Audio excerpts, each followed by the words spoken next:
Hello students. In this video, we are going to learn a lesson from economics. India is the second most populous country in the world.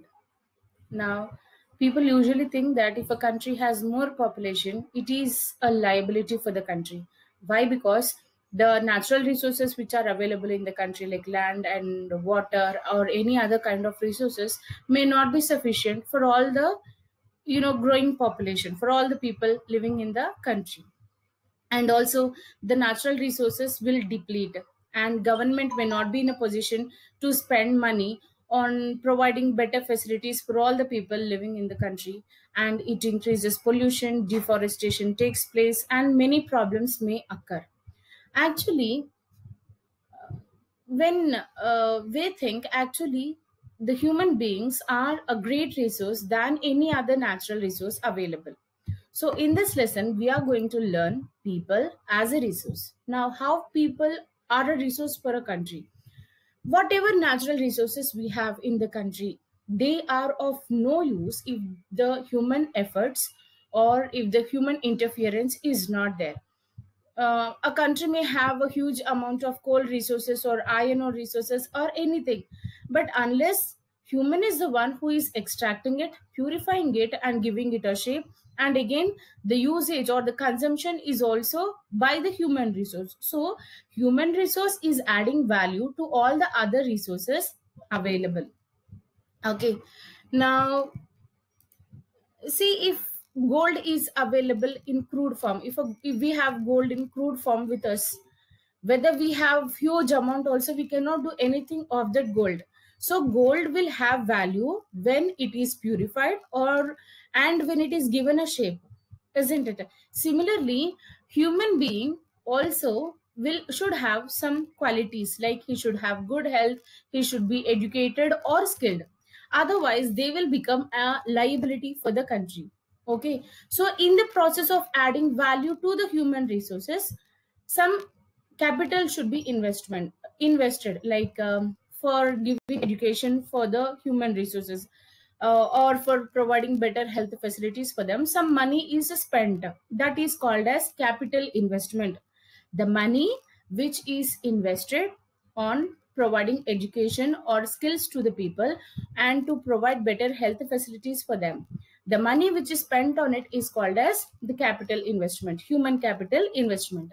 For example, for setting up a industry, we need money, right? For purchasing machinery, for building, for electricity, and paying wages to the workers. For all this, we need money. Similarly,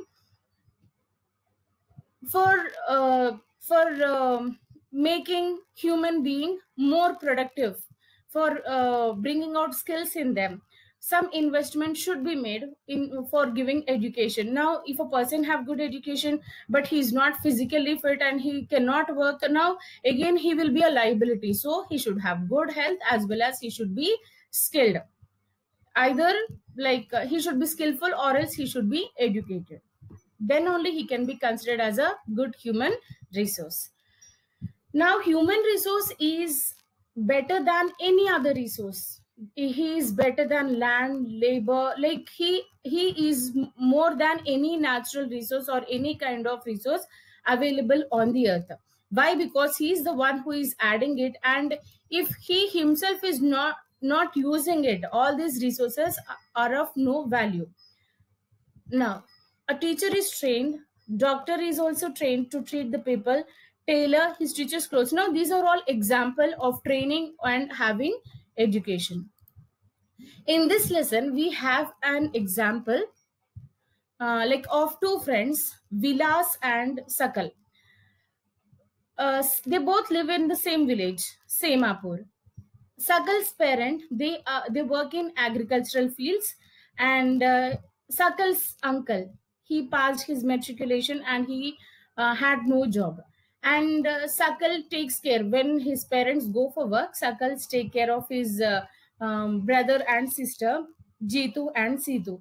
Whereas Sakal's parents are interested to join him in a school.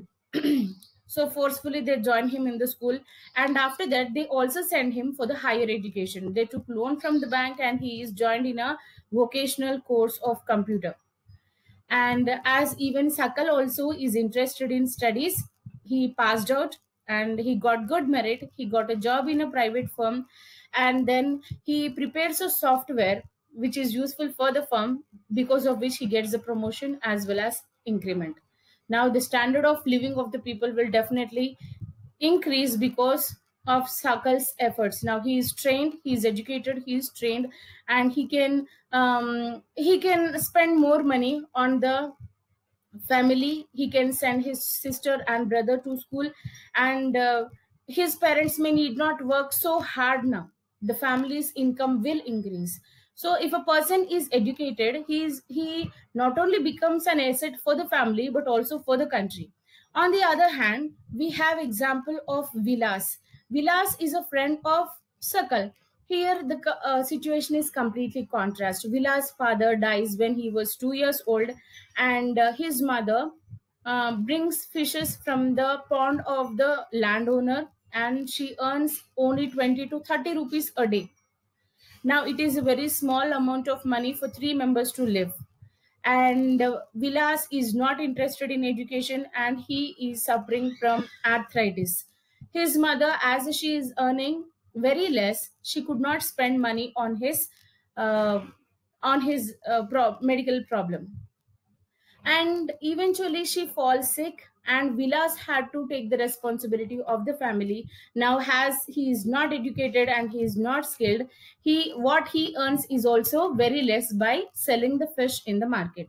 Now these two are the live examples, like where if a person is educated, he can help the family, and thereby he can also help the country. Whereas people like Vilas, like they cannot help the family, and like as he do not have proper education or medical facilities, he becomes a liability for the family as well as for the country. Moving on, if a country doesn't have a natural resource, if it has a human resource, that country can become a rich country. So Japan is an example for such incidents. Japan is not rich in natural resources. So what it has, it had skilled its human resources. It gave education and skills to its people, and now Japan stood as one of the richest countries in the world. Now people do different activities for earning money. So these activities of men and women are divided into three different sectors: primary sector, secondary sector, and tertiary sector. So whatever is involved in production with the soil and land, it comes under primary sector, like mining, agriculture, animal husbandry, cattle rearing, forestry. All this will come under primary sector. And secondary sector is um, where manufacturing takes place with the help of machines, where the raw material is converted into finished goods. And service sector, nowadays we are depending more on service sector.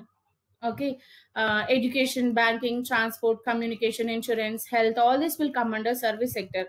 Now in short, from watching television, using mobile phones, or online purchases which we do, now these all will come under service sector.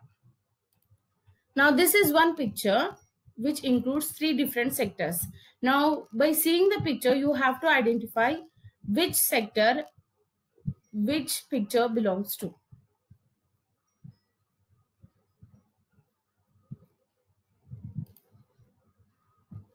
Now, as I said, as I gave the example of gold, unless it is purified and given a shape, the gold is in the crude form is also of no use for us. Similarly, in the population of the country, people also should have some kind of education, and they also should have good health. Then only they will be considered as an asset for the country. Now imagine if people do not have education, or if they don't have good health, again government will have to provide these facilities for them. They become burden for the country. Now year after year, these things are increasing. The literacy rate in our country is increasing, and health facilities are also increasing. Now to increase the education rate in our country, there was a time where people used to think that education is not compulsory for the girls, but the government made it compulsory, and also several schools are established by the government which provide free education, like Navodaya Vidyalaya. KG to PG schools are there. It means from KG, kindergarten, to post graduation, the government will provide free educational facilities for them. So